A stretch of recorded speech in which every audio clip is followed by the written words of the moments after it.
Yeah, that's Oh, nice. just water.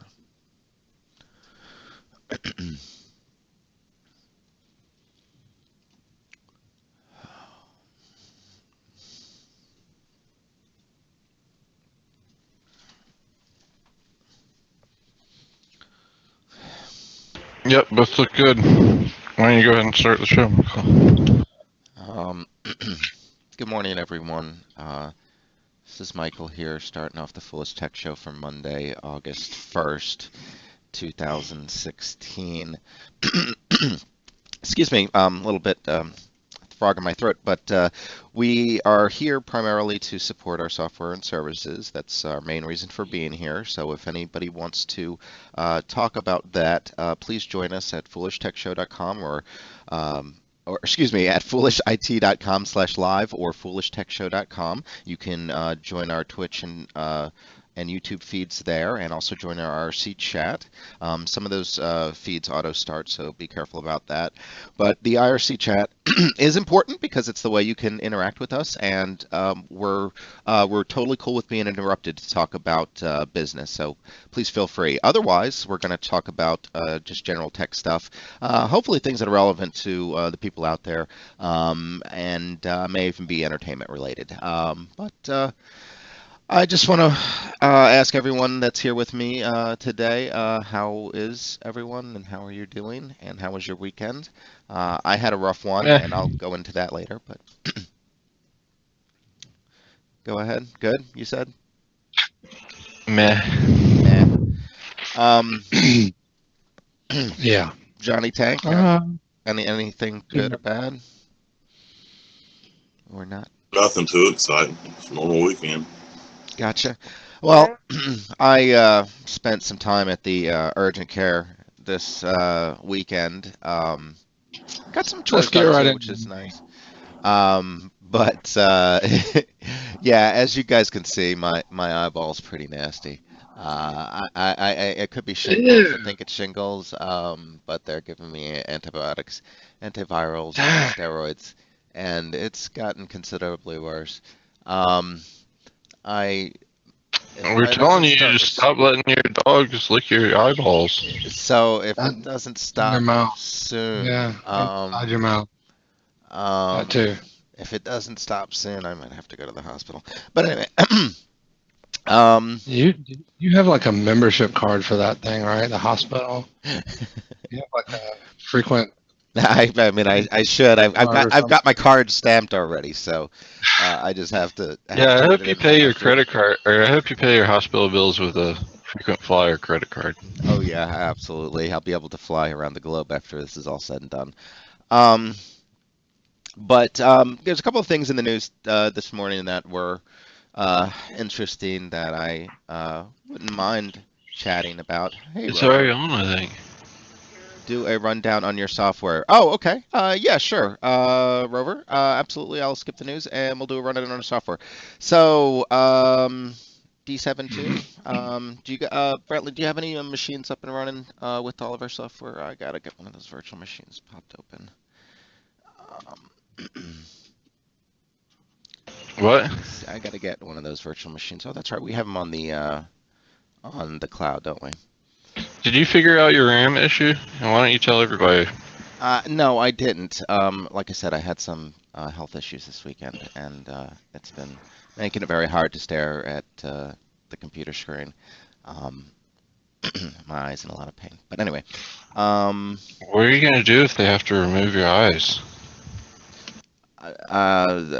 we'll have to. I don't know. I haven't thought about that yet. Um, They do have assistive technology, and if you're using that, you can still upgrade to Windows 10 right now.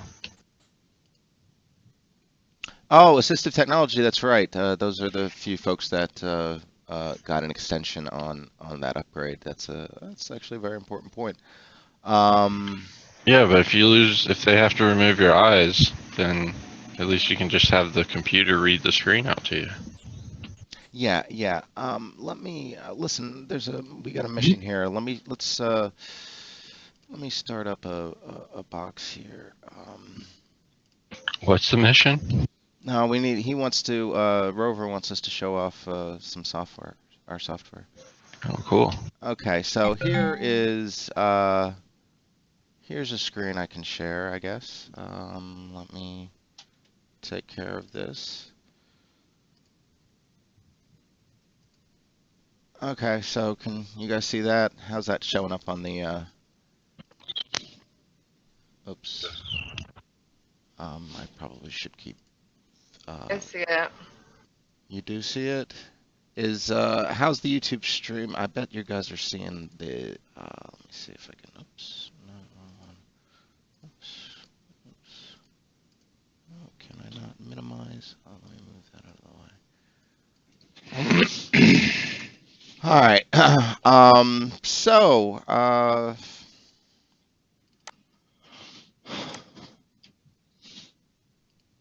This is D72. It's customized for one of our fellows here, Proctor. He has a shop, Your Way Computing, and this is how he has his D72 customized and set up. Oh, there's updates.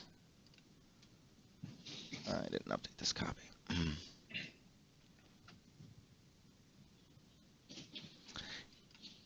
Anywho, our tool is designed to basically automate everything a PC repair technician would do in a break-fix scenario to repair a computer, including virus removals, malware removal, particular specialty on those with some tools that we've custom built. We start off by giving you a whole lot of information on the screen here, including some checks over here on the right. And you can click on most of this information. It's very cool. So if you want to potentially copy or in that case, it copied the data to the clipboard so that we could search for it on a website. But in other cases, it will actually take you places and show you information. Well, it just takes you to the internet, but show your LAN configuration so you can make any changes to your network if you wanted to. It's really great. We've designed it so that you do all your work from within D72, and you never have to leave it to actually do anything with Windows. You have access to pretty much everything you would ever need to do right in here. Michael, we don't see it on the stream because you have the 2 monitor stuff enabled. You have to go in and actually select the screen. All we see now is some weird mountain with a spaceship.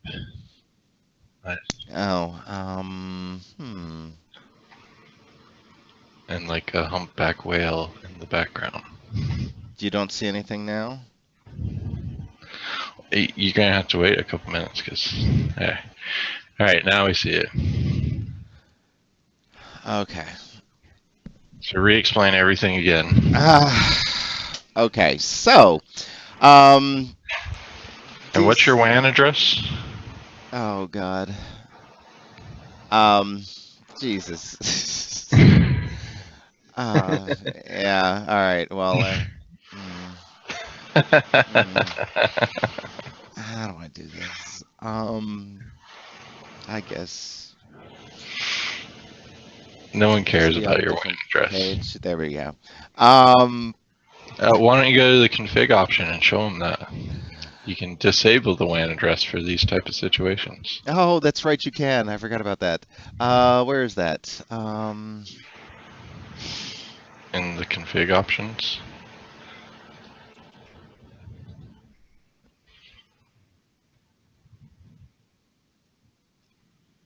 I'm sorry, where? Right there, where it says disable WAN IP address. My eye, I can't. I'm halfway blind. I'm sorry. Give right me there. Use your one. Yeah, close one eye. It's making my other one blurry. You were just hovering over it. You were just on top of it. Show hidden. On the right column. Oh, right column. Oh, well, there it is. There it is. I see it. I see it. I see it. Okay, there we go. Thank you. Oh, good, good, good. Thank you. No, it is still there. I have to refresh, don't I? Yeah. Yeah. Okay. So, Anyway, this provides information here. I said before, our tool is designed to automate the entire process that you would use in a break fix scenario for PC repair work. Um, Anything a technician would do, any networking related problem, any Windows related problem, any malware related problem, virtually anything, disk space issues, even little stuff like that.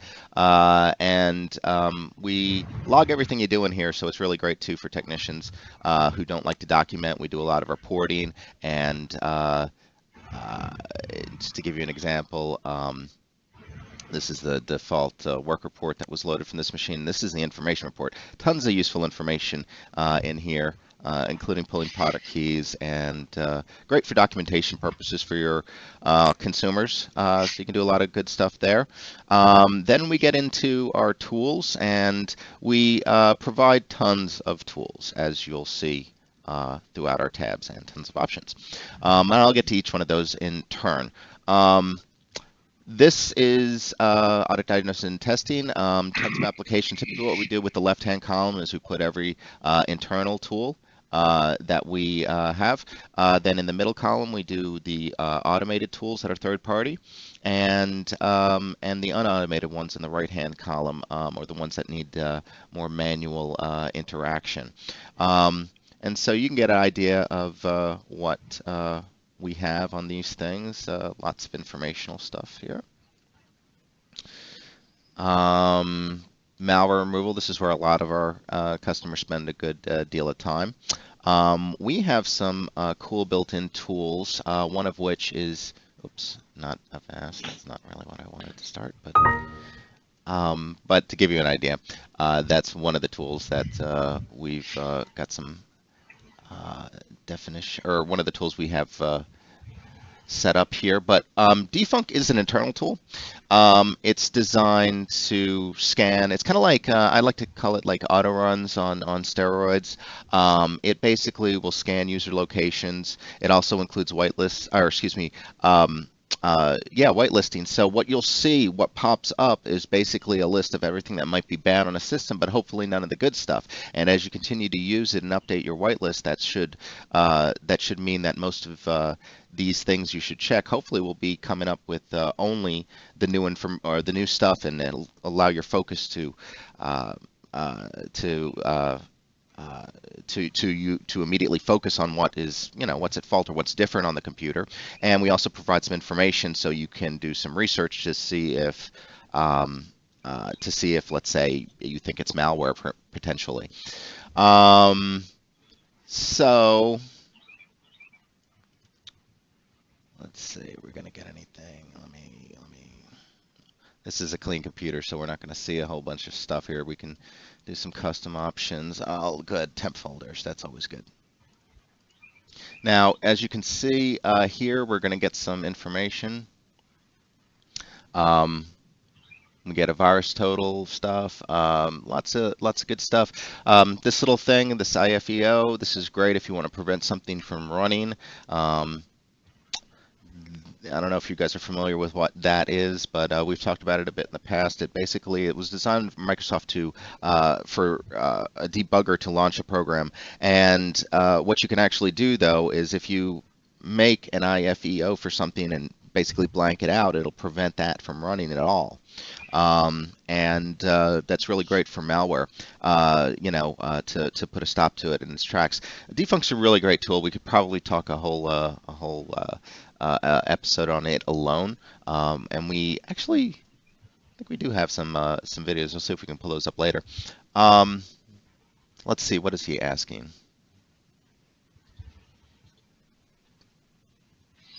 Okay, so what you would, Rover had, I guess, he says example program like VNC or manual or auto. I'm not sure what specifically you're referring to, but a remote, if you're doing a remote repair of a computer, you would basically use whatever screen sharing software you have. Screen Connect's a popular one. We use. Yeah, you would already get connected to the system, and then you would use that connection to transfer the FFX Mini, which is like a 300 kilobyte file normally, that just So you can see downloads what you need while you use it. Demonstrating that now. Yeah.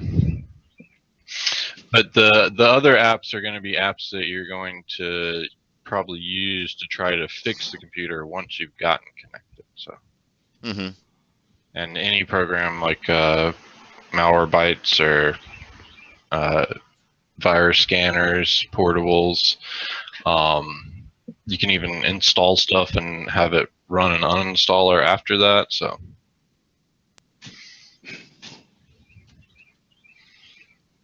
Oh, Rover says he uses Show My PC. Yeah, anything. But what we're basically doing here is this is larger in this case, but well, why is it so big? Is it because of logos? Why is that so big? What's so big? Oh, because I created the full SFX, not the mini, of course. Oh. Is it my entire folder? That's not what I wanted to do. Here we go. That one much faster. It's because you're blind.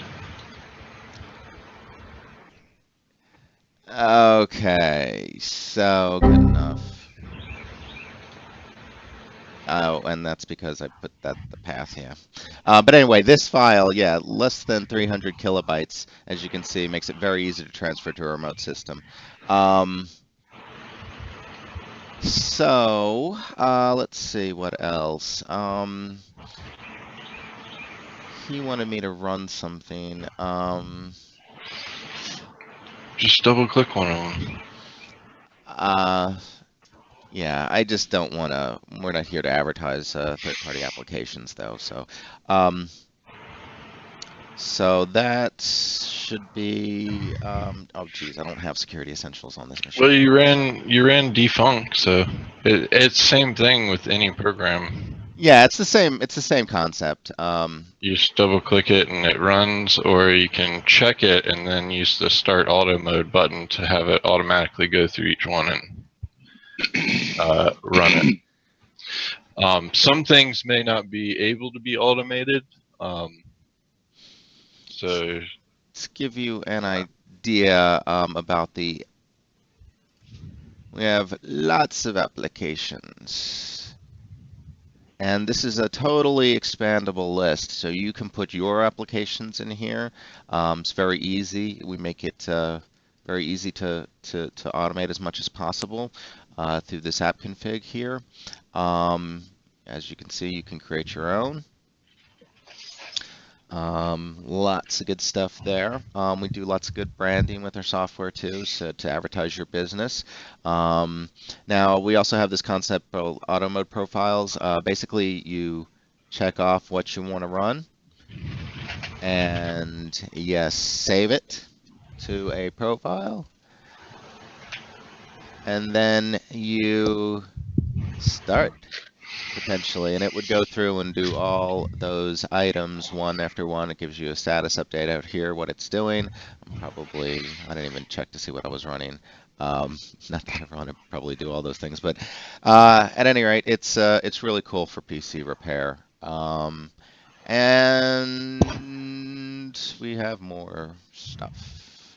Oh, offline tools. The offline tools are great if you ever can't boot a system and you need to do a repair on it.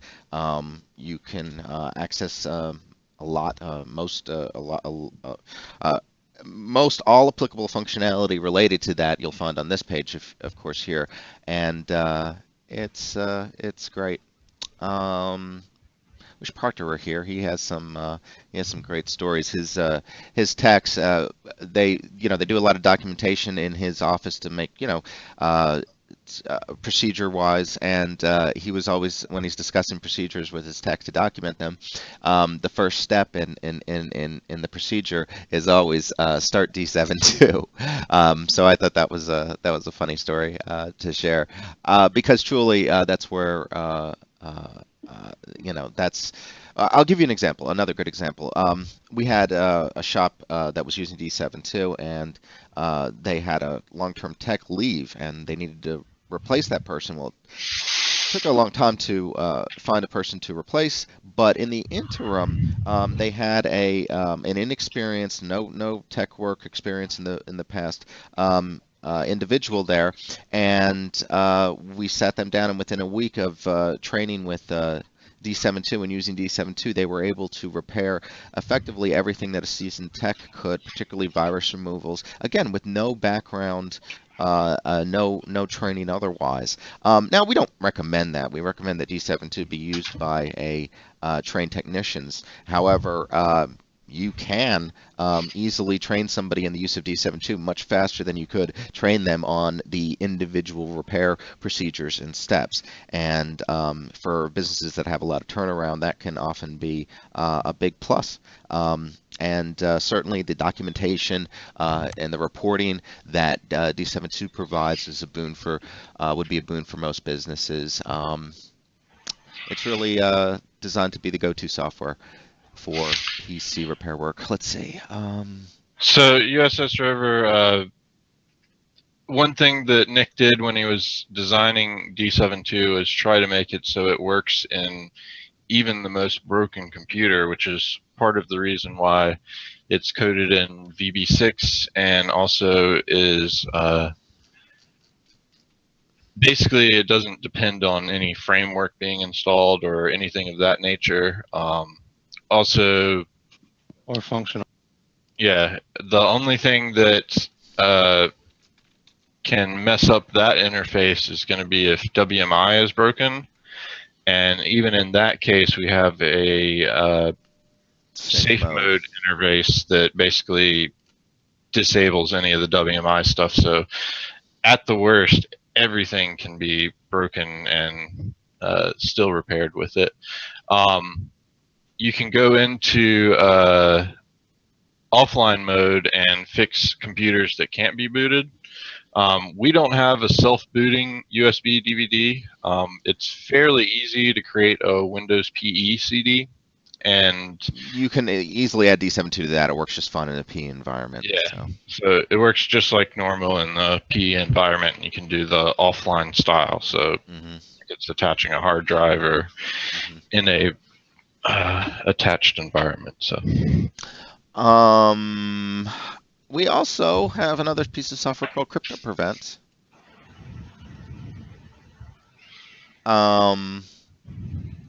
That's designed for malware protection, and it was originally done for ransomware protection, but it's based on software restriction policies, and the rules that we use are effective not only against ransomware but for most malware in general, and but 90% by most recent statistics of all malware is ransomware, so they're almost one and the same these days. But it's an interesting tool that we have. We protect various locations on your computer. Let me see if I can put something in place and give an example.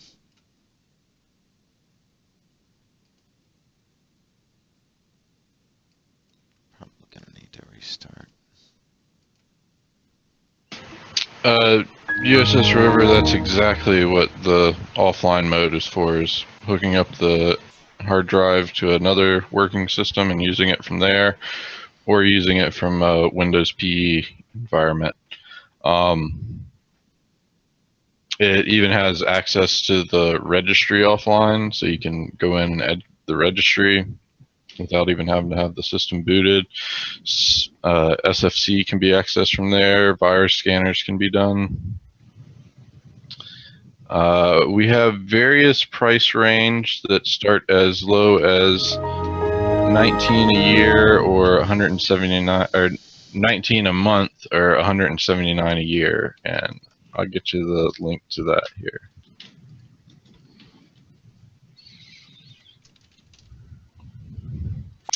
And it's licensed based off how many technicians you have using it.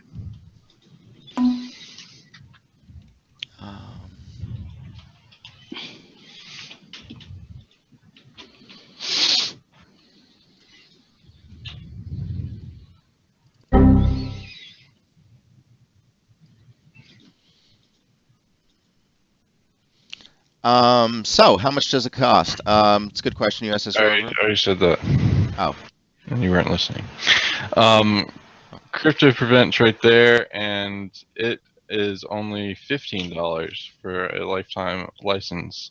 It's actually free for all the protections, but the email alerts, automatic updates are, and customizing prevention rules are all premium features. So. But all your default protections that Crypto Prevent applies are available for free, actually. We're also doing a beta of, that was version 7, most recent version 7 of our software, but we also have a beta of Crypto Prevent, and I guess I can show you that real quick. Let me remove the previous version.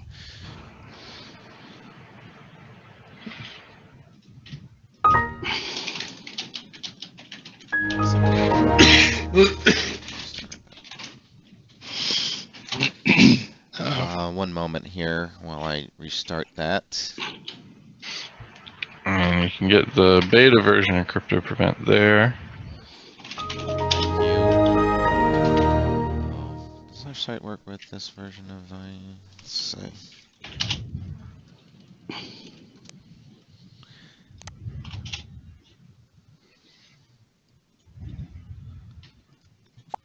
Why are you going to our site? Just downloading the beta. Oh.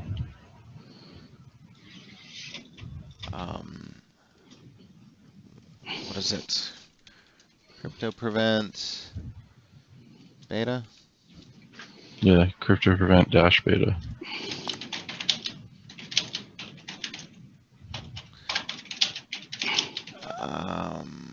Let's see. That's the white label creative second one, so.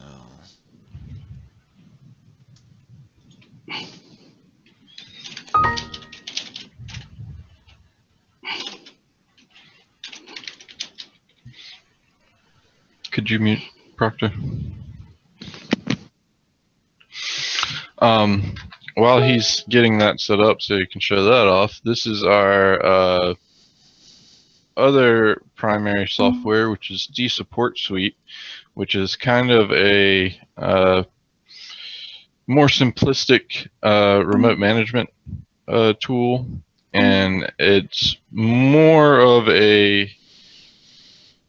an alert system and has the ability to run custom predefined apps, similar to what D72 does, but you wouldn't need the technician in front of you. This is also really nice because it's kind of like a digital business card, which also can allow people to do simple fixes and things like that. So it has a interface the client can open, and you can have it direct them to your ticket system to file a ticket.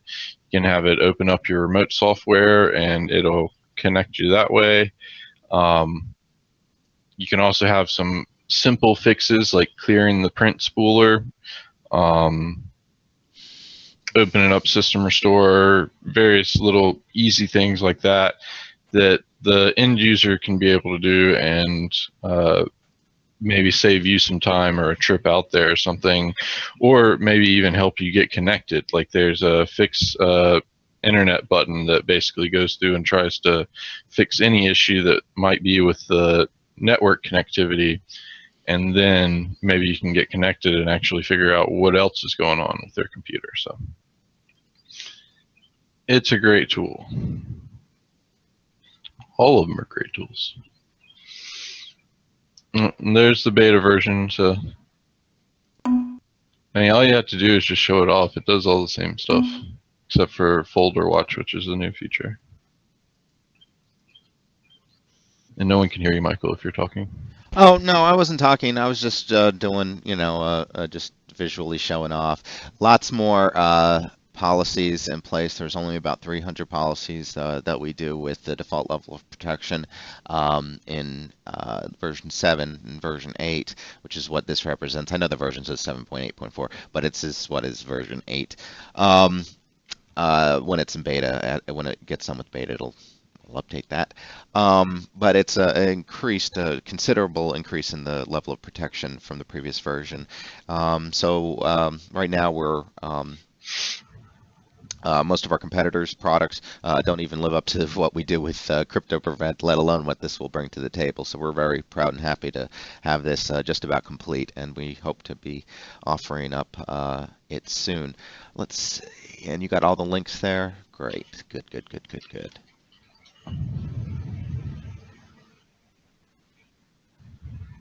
The regedit function, can you remove Norton in one step? Well, I mean, you could. Well, I mean, if you consider that one step editing the registry, Yeah, yeah. but it's essentially gives you access to the registry just like regedit does. So anything you can do with regedit, or if you have a third-party program that gives you access to the registry, you can use that as well. So you can search it, but one of the things that's interesting that D72 does include is something called deuninstaller, and with deuninstaller, you can automate the uninstallation of programs. There's also, frankly, Rover, there's also a Norton removal tool, which but you you can can't run that offline. you can't run the removal tool offline? I don't believe so. Thought you used to be able to. I don't know how you would do that. Yeah, I've never I think it would be seen. aware of the I mean, I've downloaded loaded it. registry. No. Yeah, I've never seen Maybe I'm a mistaken then. removal tool try to remove something offline. I'm misinterpreting what you're saying. Yeah. I thought you meant if you weren't connected to the internet. I didn't understand what you were meaning. Oh, yeah, if you're offline, if the computer's not bootable, yeah, that I, wouldn't. I think it may be infecting your brain. It might be. I mean, they've got me on all these drugs. Terribly sorry. I Timeless. really don't feel well. I'm surprised I'm doing as well as I am, frankly. But let's see, anything else in the interface? We have hash submissions now, too, to hopefully grow our catalog of malware. Let's see.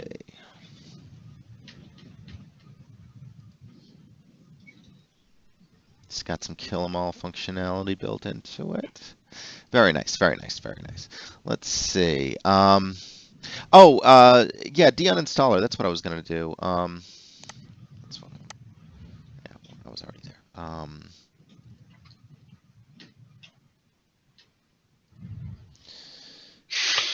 So, Yep, and Revo uninstallers is actually one of the default custom app configurations that we provide so that you can have some examples of that, and it runs Revo perfectly, but it doesn't work in offline mode. They don't have a way to target a disk specifically or a Windows installation specifically. So yeah, we have a Revo in there. So, but this is the uninstaller, and you can create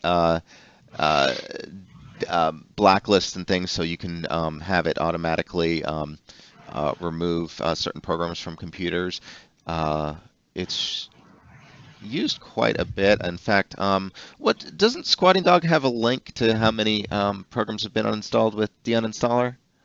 just through his lab tech thing, and I don't remember what the link was, but he said it was like over 1,200 programs were uninstalled within yeah. So 40 days or something these with are his lab tech program only. yeah, but those are managed environments that are basically using our deuninstaller software to clean up their computers, and yeah, it's quite a lot of activity.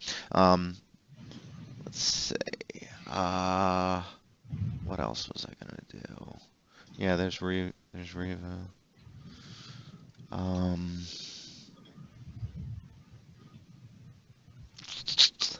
Let's see. Okay, so yeah, just let us know, Rover, if you anything else you'd like to go over, want us to show off anything specifically, any questions you may have. It's what we're about. Yeah. Or I guess we could, let's see, okay, but if he doesn't have anything else, we could talk about tech. I think that's what we were going to do originally, but never really got Well, there. I got a whole bunch of stuff here. Did we you, can talk about? okay, did you want to? Sure. This one was the most interesting. SDR has been an interest of mine and Ooh. Michael's recently, but this is kind of like the cutting edge, advanced side of the spectrum. But basically, what it is they are able to. The scenario they played down is they send in a resume that's infected. It infects the printer when it gets loaded on a system. It rewrites the firmware for the printer. The printer is now under their control and searches the networks for any network connected phones. And then it uploads and rewrites the firmware for those phones, which then they can control and have it flip a switch so it doesn't think that the phone is hung up, so that the microphone is active.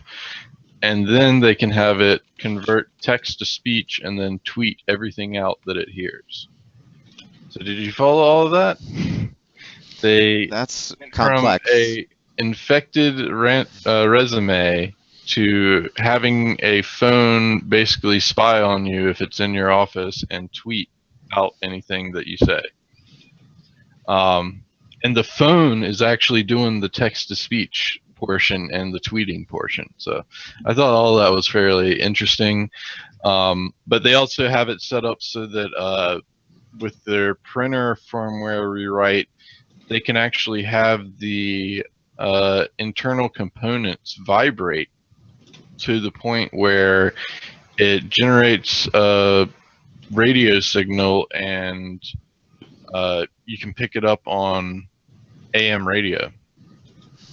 So just any AM radio, it can listen, and they had it pecking out Morse code for whatever it was transmitting. And again, none of this you need physical access for. So all of this could be done remotely, or you just send in a resume and they're done for from there. So thought that was a really crazy video, very interesting. I think SDR's got a lot coming forward in the future for it too. So we'll probably see a lot more of these type of things as things go forward. I don't feel like air gap is going to be really much of anything.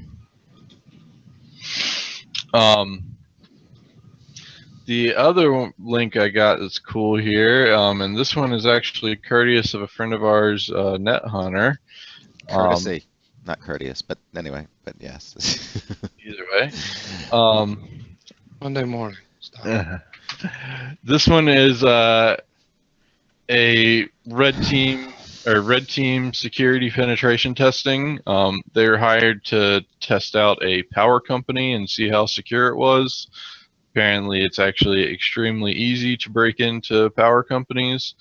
So that was a really interesting one, and it kind of shows you all the different routes that security penetration testers take to get to a point. So it's a pretty interesting video. Definitely makes you feel worried about the state of our utility systems, though. Literally, like, they were able to just walk right in some doors. They shouldn't even have doors there. So I also thought this is a open source project from the people in that video called Plugbot. It's designed to run on the single board computers, Raspberry Pi, things like that. And essentially what it is it's a interface for you to be able to basically manage a botnet. So what you would do is you put a bunch of Plugbots, the Raspberry Pis or whatever, on the network in various locations, and then you can use this command and control center to access those bots and then give them jobs, which you upload apps and then they can run the jobs and report back and even aggregate the data and stuff like that. So I thought that was a really interesting project there. So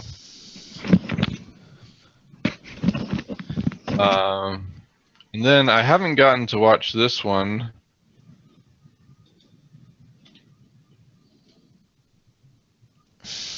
But apparently a person is doing a series on GMS sniffing. So if you want to sniff GMS networks, that's the GSM sniffing. Yeah, that too.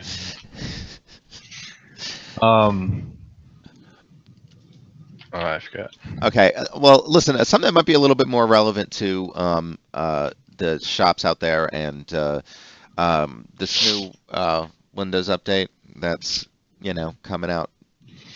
The driver signing changes, you might want to be aware of that. It might be interesting. Now, this doesn't affect machines that are upgrading to Windows 10.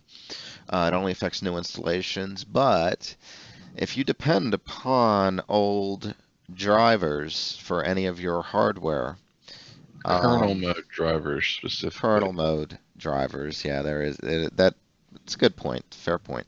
Kernel mode drivers. Like what uses kernel mode drivers? Drivers? Not video drivers. Yeah, kernel AV software. AV does. Yeah, I think that's what they're trying to stop is random crappy software having kernel access. Well, just in providing that access is a massive hole. It's supposed to be like I didn't even listen to what you were saying, but so this really wouldn't impact users at all, end users as far as drivers installations. It would only impact users of really crappy driver writers, or people that are asking for a lot of permission that they don't really need. Right. It's like a stupid Android game asking for permission to your contacts and your microphone and that junk. I mean, it don't need that junk. So that's why I like the granular controls in Android. Like I had to this Verizon thing. I've got this Verizon issue, and I have to install this stupid app on my non-Verizon phone so that I can use my Verizon phone as I don't know that they need for me to deal with them over the account or something. And right now, there's a big issue over that. But I installed the stupid app, and it wants access to my contacts and like my camera and like all kinds of stuff. And I'm like, no. And if I deny any of it, it won't run. That pisses me off. I'm sorry, go ahead. Well, those permissions are like that a lot of times, where it's they need it to do something, but it may not be copy all your pictures to their private server. It might just be scan. Verizon? No, they ain't getting nothing on my phone. I trust Verizon as far as I can throw Verizon. I don't even know where Verizon is to physically go try. So. Apparently Microsoft brought Edge to Linux. Because no one's using it on Windows. Interesting, yeah, maybe. You're like, how can we get the market share up? I'm sure offering a Linux version will help this situation. Well, they'll stick their partners at Red Hat or someone. And well, I think what's the bigger thing about it is that it's going to give Linux access to the Windows Universal App System. So the stuff that's powering Windows 10 Metro stuff and HoloLens, things like that, are going to be accessible on Linux, possibly. Which that could be cool if you don't need Wine anymore. For newer programs, at least. I thought this was a really interesting article There's a new content platform called Yours coming to the market, and essentially this is by someone that was working at Reddit, and they were going to create a peer-to-peer Reddit payment system for content. And long story short, he ended up leaving Reddit and decided to release it because he was pretty much almost done anyway. And what happens is it's a content network like Reddit, so same general concept there, but you upload your content and you get a Bitcoin reward. So however much that page and content that you uploaded is worth, you get a reward from that. Plus then whenever people like your stuff, they tip you. And if it goes viral, more people tip you, and then you'll end up getting paid to provide content to this network. And other incentives like linking to the site from outside, or upvoting things that are popular before they're popular, gets you various profit from this. So I thought it was kind of nice having a new way for content to come about. So imagine Facebook paying you for posts that got likes and shares and things like that. That's pretty cool.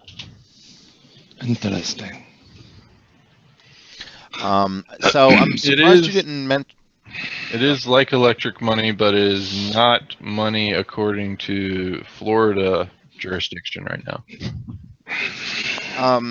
So Brantley, I'm surprised you have yet to mention Mr. Robot.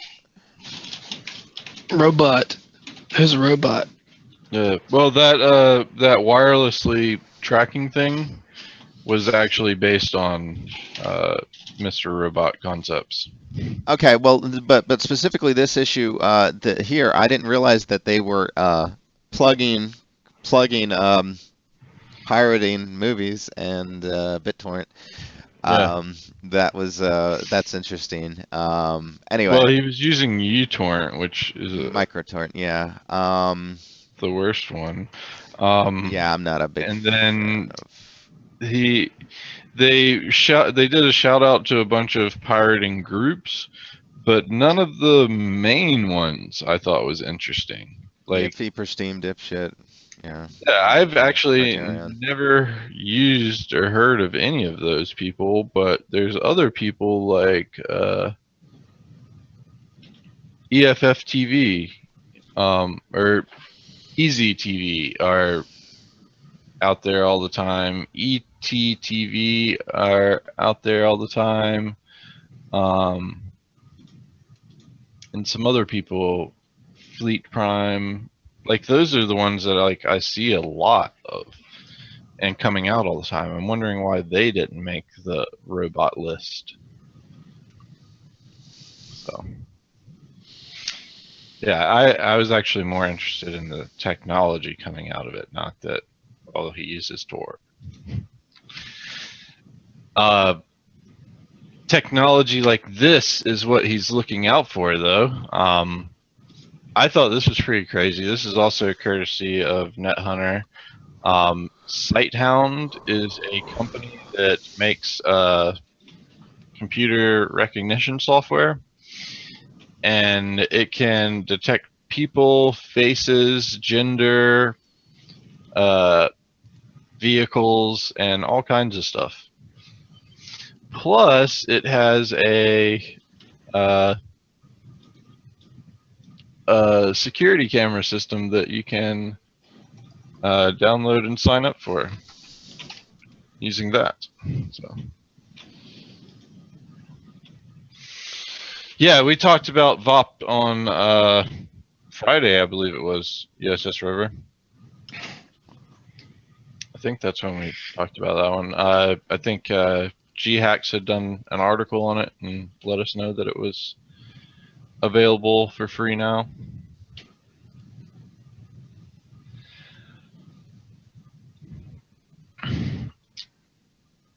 Awesome. Yeah, it was a weird one because it had all those other features that doesn't really make sense in a defrag tool, but I hope it at least defrags well. So we had also mentioned about having MTV and having access to all their video content and things like that would be freaking awesome. And it had reminded me about Adult Swim. Adult Swim is on Cartoon Network, and they originally came out on the internet pretty hardcore and fast. Like, essentially, Adult Swim, you were able to watch almost all of the episodes for most all of their shows online for free without even advertisement at the time. And they were one of like the first people to be out there streaming videos off a content network. This is like before any of the cable networks had content broadcasting online. But I'd gotten out of it because they had dabbled around with some advertisements, which wasn't that bad. But then they basically straight up went to you have to have a cable subscription and sign in with your cable company to access all that content. And after talking about the MTV stuff, which actually I went to MTV and found out that you can watch music videos on MTV's site. It's just extremely horribly done. Like, the organization and access of it is like the worst I've ever seen on it. But that's where you can watch actual music videos from MTV if you want to see those kind of things. It does not look like you have access to all of their stuff, and again, the way they have it organized and accessible is terrible. But Adult Swim, on the other hand, has done an excellent job with their stuff. So what they've done is, it seems like they've actually gotten it to a point where they are treating their online stream just like it's one of their cable network broadcasting time slots. So they actually have a schedule of shows that you can watch Monday through Friday, and that's viewable here.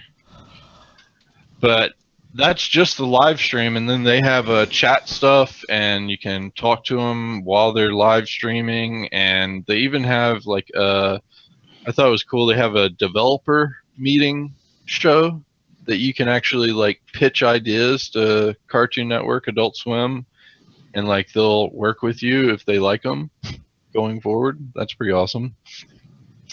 But they have live streams, and then they also have marathon options, so you can watch animation marathons, live action marathons, Venture Brothers, Tim and Eric, and Off the Air. Animation marathon is pretty awesome because they just take one animated series, and then just play it from start to finish. And then when that one's finished, they play another one. So at any time, if you go watch that animation marathon, it could be running any one of their shows for hours. Then Toonami has all the Toonami stuff streaming, and then the archive has all those live stream scheduled shows available to rewatch there. But my favorite has been this one, the Off the Air stream. It's just kind of like a crazy dreamlike state, and they usually play it on Cartoon Network between 3 to 6 a.m. or so. I thought that was pretty So yeah, I got a couple things in mind. Hold on, this is the last one. Adult Swim Drive-In may be coming to a city near you, so if you like free stuff and seeing awesome Adult Swim stuff, check out if one of those places is close to you.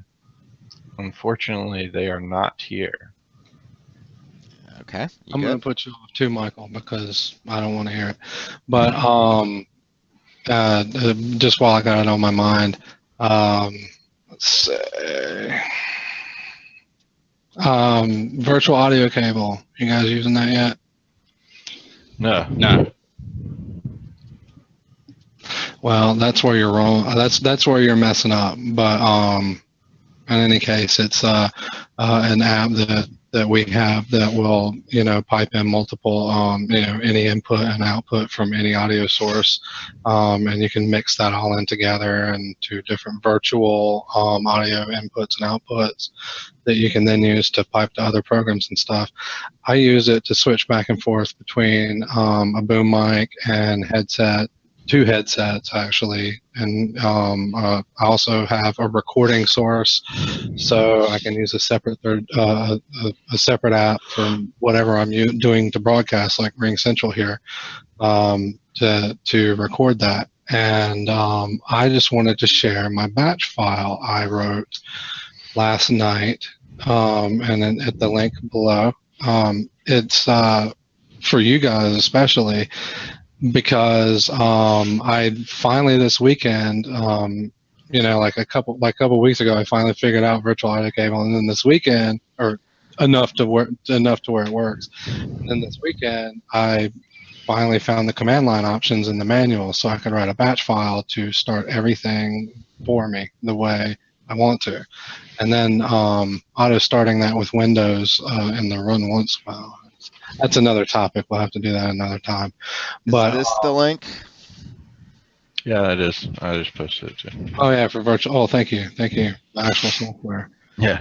But my batch file, I realized you can use command line parameters to start up all of the specific devices that you want and inputs and outputs. And yay, I'm so happy now that it's not a hassle anymore.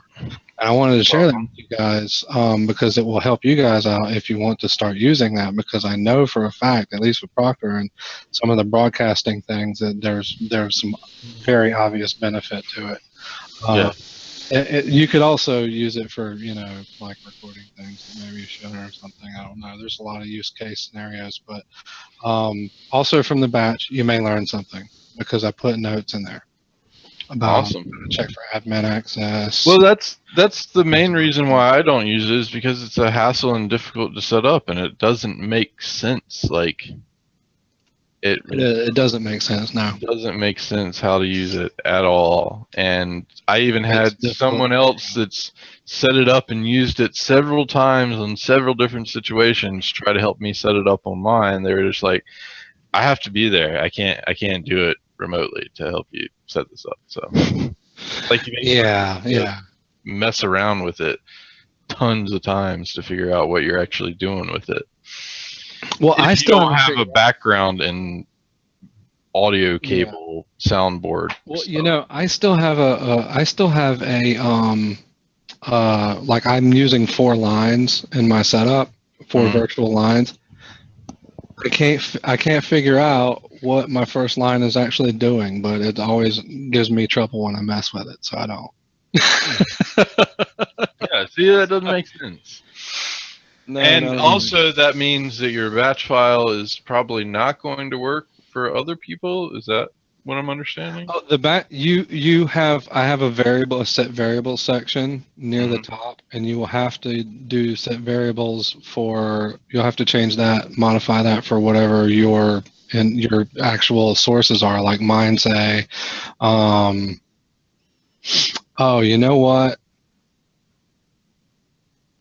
I didn't do that. I did set variables for paths, but I did not set them for my actual input and output sources. So, oops. But I'll fix that in a minute if you want. But I was just looking at the like the input, so like in the command line that starts the program after the word start.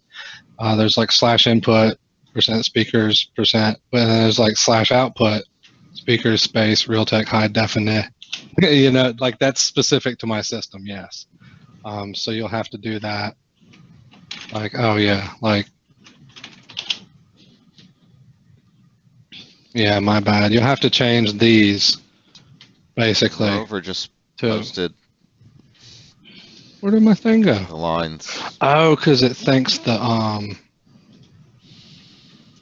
you have to change a line like that to whatever your stuff is. You know, I didn't. I'll fix it. I'll fix it in a minute. I feel like a jerk now. The only thing to note is that your source, if you like start the audio repeater, it only shows 31 characters of your audio input or output device. That's why the quotes stop at high definite and end quotes, because that's all it shows. So that's all it will accept in the command line parameter. That's the only caveat I can think of. So there you have it. Cool. Now you guys can get straight. Thanks for sharing. Sweet, thank you. May I? Welcome. What is it, Michael? Now you may. Rover says, I don't know if that's a question. He's making that batch file extremely more complicated. Like, Yeah. how much you want to do and what you want to do, and yeah, you should even have it save and load configs and all of that. Yeah. Oh, sure. Well, I started actually making the batch file more complicated yesterday, and then it occurred to me I just need to write an app to shell around this, because there are things that I wanted to do that. There are things that I want to do sometimes in batch that it's like it works in 95% of all cases. And then I always seem to encounter that one case or want to prepare for that one case where some syntax is not going to function properly. So then I, spend like hours over this, obsessing over something. And I got a code, I can't be doing that. So I got a code on software here. Yeah, let's not spend too much time on batch files. And yeah.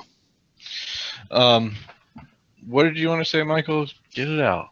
I thought this Gizmodo has an interesting article. People complain about Different camera lenses make you fat. That's what you've been haggling over for the past how many minutes? I thought it was a good article, but that wasn't the only one. That's not good at all. That's good at all. I learned a lot from that. I learned a lot from that. Anything at all. I learned a lot from that. Okay, well, what about this video, since you like the videos so much? What is that video? Well, a guy jumped 25,000 feet without a parachute, if you want to check a look. Yeah. Did he make a big hole in the ground? Well, No, not he exactly. he landed in a net.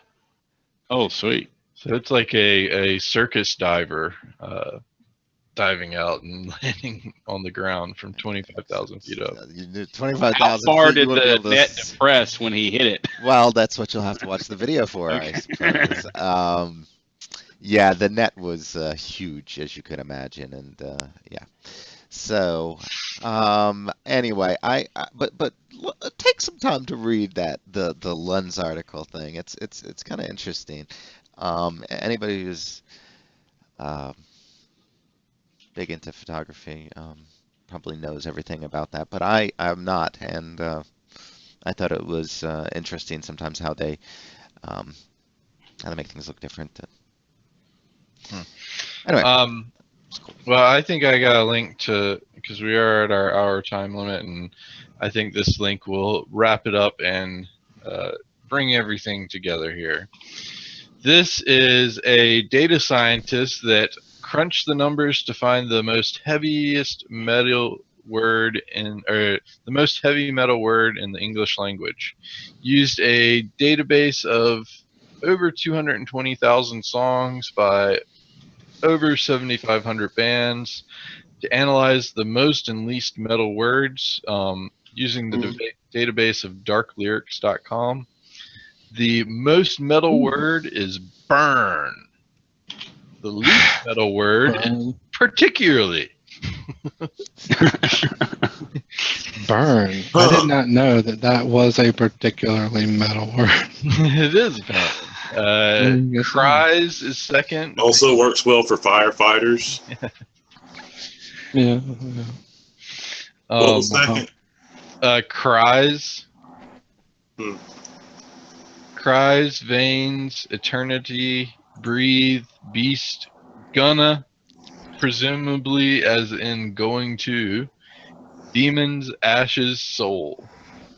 The least metal words are particularly, indicated, secretary, committee, university, relatively, noted, approximately, chairman, and employees. All of those do sound like really least noted things, but I'm kind of now interested in what metal. Well, that second list just sounds like a lot of words that aren't in songs at all. Well, that's what I'm saying. Is I was about to say is For any genre, not just but metal. no, this guy used a heavy metal lyrics database. So this has 222,000 songs by 7,500 bands, and they actually use some of these words. So if these show up on the least metal words, then they weren't used very often. But I am kind of interested in hearing what songs used those lyrics, especially the like indicated. Who like they're screaming into a microphone? Die, die, die, die, die, die, die, burn, burn. Indicated. Indicated that the secretary noted particularly weird things happen. Yeah. Yeah. Chairman That's and what I was thinking. Like, they're all in one song. I bet it's by Striper. They may all be in one song. That's true. That would be the least metal song on that metal database. Oh, wow.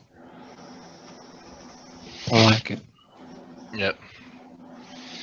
All right. Well, I think that wraps us up for today. We'll be back tomorrow at 10 a.m. And thanks, Rover, for starting us off with our products and services. That is while we're here. Yeah. So always feel free, if you have any questions like that, ask away and we'll take the time for it. Otherwise, hope everybody has a great start to their week, and we'll see you later. Awesome. Bye. My internet's so I'll stop us, I guess. Mm-hmm.